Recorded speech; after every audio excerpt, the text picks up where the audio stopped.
guys, welcome back. Hope everybody's keeping well. I'm going to tie you a wee buzzer pattern.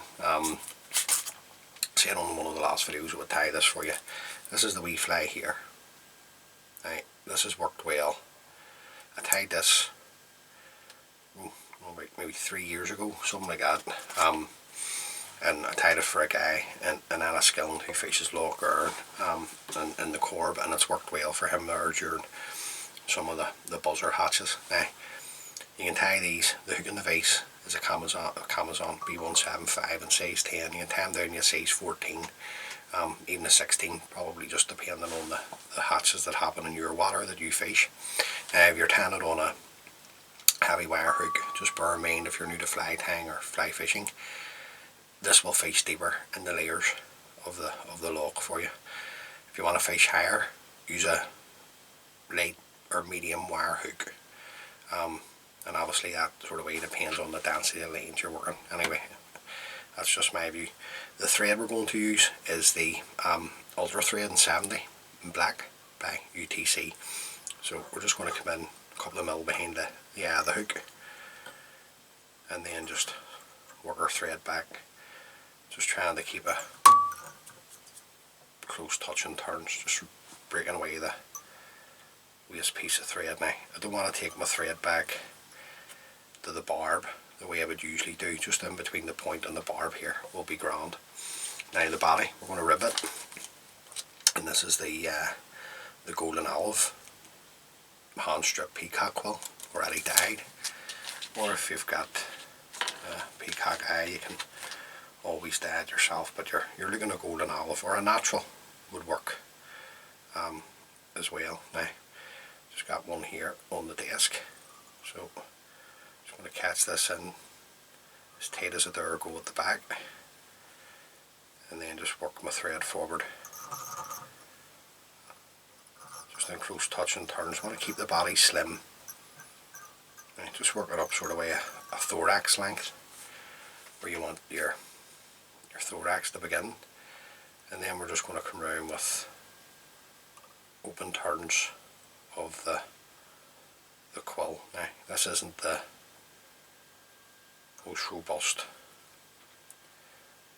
material on the planet, so just take your time. I just always like after every turn to put my finger on the hook.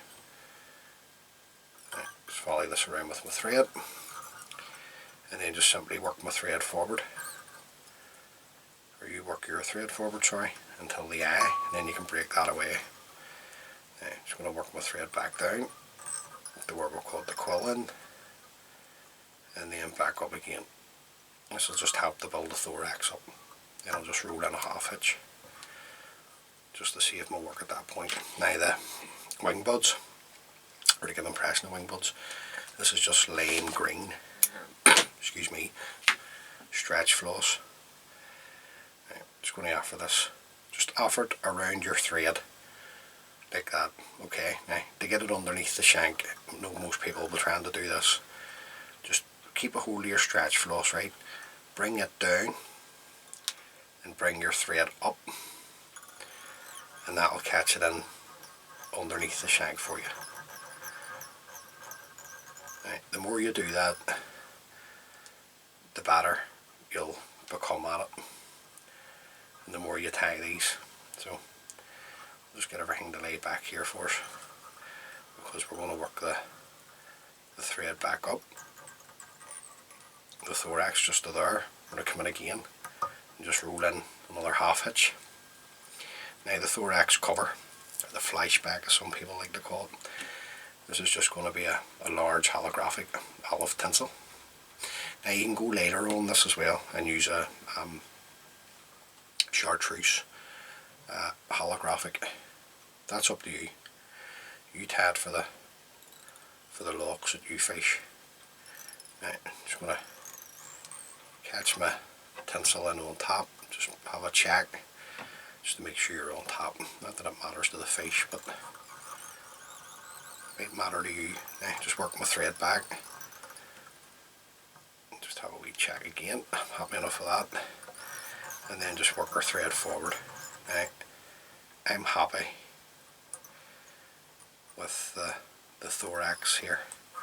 So yet again, just come in, just roll in a half hitch, roughly about a head length from the eye. Then we're just going to come up with our stretch floss, or flaxy floss, whatever you like to call it. We're just going to catch that in. Nice tight turns. Stretch it, trim it away, come straight over with your holographic tinsel for your thorax cover. A couple of turns to catch that in. Now, what I like to do here, even though we're going to use resin here anyway, but what I like to do, because this will help build the shape that I want in my head, is just fold back your holographic tinsel at this point, and then just work your thread back up over the top of the tinsel. This just helps to build up the head. Now forget everything else at the minute. Just got a wee bit there at the front that I never covered. So hopefully we got that. Just come in with your whip finishing tool and just the one whip finish. Now when you're not talking or doing videos, you can rattle through these in no time. Just pull your thread tight, come in from where your tan thread, lift up your holographic tinsel. Now I'm just going to make a wee nick and then rip it away. Now I want to put a wee bit of colour into the wing buds here.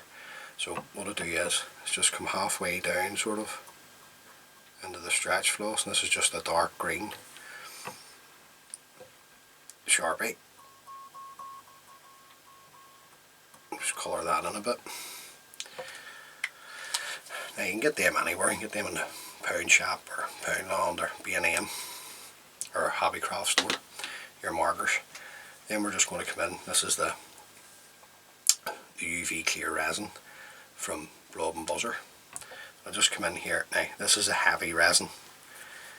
You can get the light stuff, which is good, but this is would be what I have a class as a heavy resin. Now, just a wee blob onto the top of the thorax, and then come in and just work this around your thorax first, and then just use your needle and just stroke it back. Now see, at this point, come down onto the hook. Don't be just coming to the end of the body. Come down on the end of that hook. Any excess you can just take it away. Come down onto the end of the hook. That will stop water from seeping in underneath the thread turns here for you, because this is a bit like super glue. The UV resin, it'll take a moisture bloom. Now, this is the Pro Torch. You just come in and just light that up. This is probably one of the best investments that I made out of all the stuff that I've bought for fly tan. Doesn't need batteries, just plug it into the main and you've got the, hopefully you can hear this, the paddle underneath your desk, and it just lights far more power, so it's going to dry the UV resin quicker for you. What you got to do now is, it's up to yourself, is put on the varnish. I would say 2 to 3 coats. So I just like to put a big blob on the top again, go back to my pot and just wipe away the excess and just coat the whole body just to seal up that resin. And there you go, guys. You tie that and that'll work for using. That's the feedback that I got. If you fish log Erne or even the corb. I think the fly, the size that was best, that it was working best for him on the particular day, was a size 12.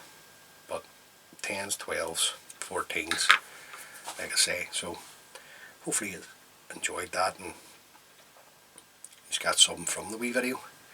If this is the first time viewing one of my videos, please consider subscribing. It's completely free, and I enjoy doing this. Until the next time, guys, please stay safe, take care of each other, and I'll catch you on the next one.